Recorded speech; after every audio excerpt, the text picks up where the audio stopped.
would have nature as his textbook. He would read from nature about the love of God.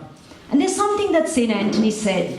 He said, the parent eagles, sometimes, the eagles they have their nests on the top of the mountains, top of the trees, and sometimes these parent eagles lay 3 eggs.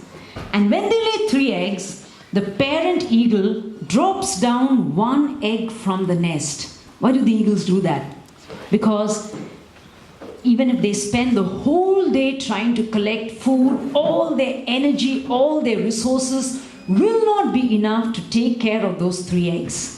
So, if they have to do justice to the eggs, they have to drop down 1 egg, right? Otherwise, it won't be enough for all the 3 eggs. All the 3 eggs will end up dying. So, they'll drop 1 egg out of the nest. So, you're left with 2 eggs. And they can take care of those 2 eggs.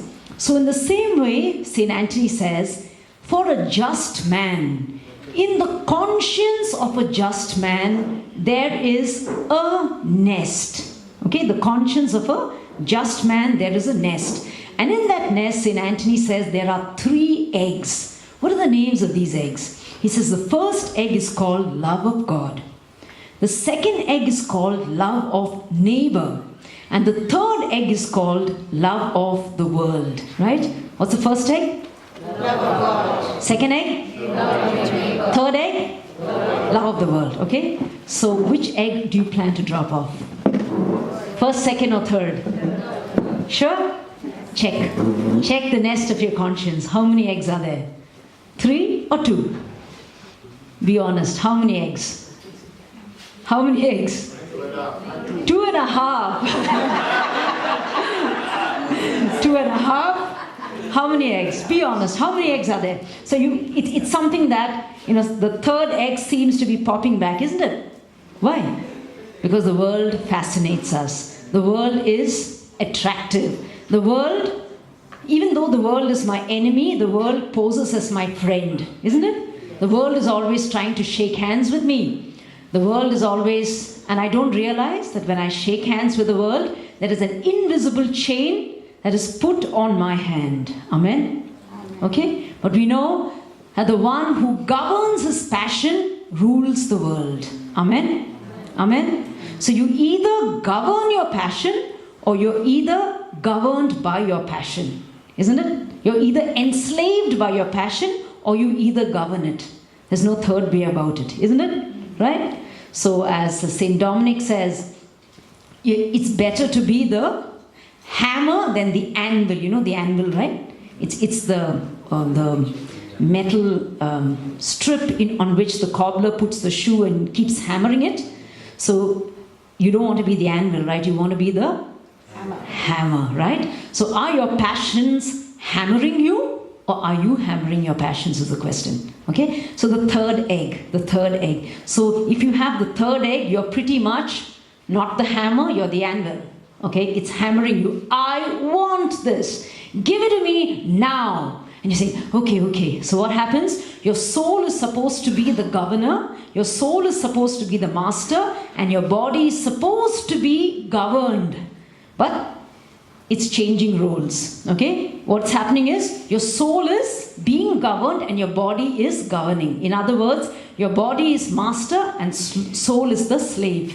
So the master becomes a slave, slave becomes the master, right? So what happens when you run after the world? When you run after the world, what happens? Will you catch up with the world? No. Has anyone caught up with the world? No. Why are we keeping on running after the world? No use? Has anyone been satisfied by the world? No. Anyone can stand up and say, I'm terribly satisfied with the world and I've caught up with the world.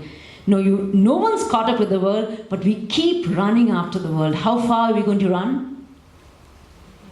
We're running, right? All of us are running. So how far are we going to run? We ought to know, because we're running, right? I need to know how far. How many kilometers more I'll go. How far am I going to run? Till I fall into a pit. How long is that pit? 6 feet by 3 feet. Familiar with that pit? Yes. Yes? So you keep running till you fall into that pit. But what happens when you run after the first egg? Mother Teresa ran after the first egg, right? The love of God. So what happens when you run after Jesus? The world runs after you. Amen?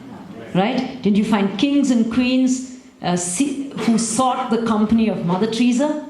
Did you find Saddam Hussein wanting to tell her, told her that take any place in Iran, and the place that she took was this very place that they were planning to, it was right in the middle of the road, and they were planning to just break that down for town planning. And because she asked for it, okay, please take it. And she took a broom to sweep it, and Saddam Hussein said, no, I'll sweep for you. Catch Saddam Hussein sweeping for anybody, right? So that's Mother Teresa who had the audacity to throw the third egg. Yes, she was also fascinated, okay? She would also have felt like running after the third egg. But then she had the audacity to leave the comfort of Loreto Convent and walk out to the slum. So she chose to take care of the poor, not from a distance, but being with the poor, living like the poor. She took care of the poor. So she walked out of Loreto with 5 rupees in her pocket. Okay? And then she was systematically trying to throw the third egg out of her nest. And she nurtured the 2 eggs. So what happens when, we need the world, right? At no point can we say, well, I don't need the world. I and you need the world, like a boat needs the river, right? The boat needs the river. But what happens if I'm in the boat and there's a little hole in the boat and I don't notice it, and I'm sipping coffee and I'm reading this novel and I doze off and I don't realize there's water seeping into the boat, and the water comes up and up. First, I swish my toes on that water and I feel good. But then the water's coming up and I've dozed off, it's coming up, and my boat is sinking slowly it's sinking. I do not realize it. And then my boat is rocking and it can sink any moment, right? I do not realize it. So the problem comes when the water comes into the boat. Everything inferior is trying to get into things superior. The inferior water is trying to get into the superior boat, isn't it? Right? Like the inferior gold and silver is trying to get into the superior heart of man. So when I am supposed to use the world, I'm not supposed to enjoy the world. You and me are called, you are created, you're wired to enjoy spiritual things, right? Right? We are called to enjoy spiritual things. But the moment I instead of just using the world, I enjoy the world. I love the world. The third egg, I love the world. What will happen? I will begin to drown spiritually. Praise the Lord. Praise the Lord. My boat will begin to drown. So I'm called to use the world, not to love it. Now what happens when I begin to love the world? What happens? What happens in my life when I begin to love the world? What happens? I will be, all my time and my energy will go after pleasing the world. I'm smiling at the world. I'm trying to be one up with the Joneses. Okay, this is not enough. If a man has a lot of estates, he has a lot of fields, a lot of homes, and you think, oh, he's actually, met his dream, he's got his dream. But if you open his mind and if you look at what's happening in his mind, you know what that man is thinking? He's thinking of some quality in his house, in his estate, which he does not have. And he's thinking how to get it. Isn't it? Look at the man in Luke chapter 12.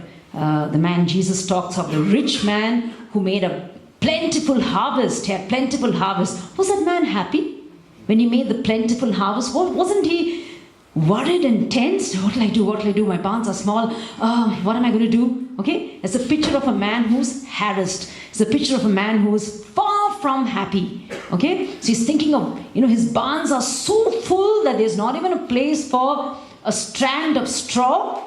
This man has so much and he is distressed. He's dissatisfied. He's like, oh, no. And he's thinking in his mind. What is he thinking in his mind? I'm going to break down this barn. I'm going to build bigger barns. And I'm going to tell my soul, be at rest, eat, drink, and be merry.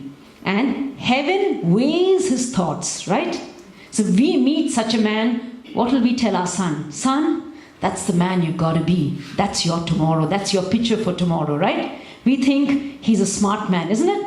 He's making smart moves, and we think, okay, that's how you're supposed to be. But when heaven is looking at this man, heaven is weighing his thoughts, the thoughts of his mind, imaginations of his heart, and heaven is calling him fool, right? Heaven is calling him a fool. Why? Because he's rich towards the goods of his body, but not rich towards the goods of the soul, right? He's not rich towards God. He's not rich towards the goods of his soul. In other words, the body has a fault. What is the fault of the body?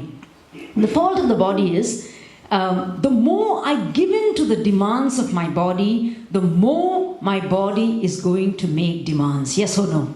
Yes. Do you agree?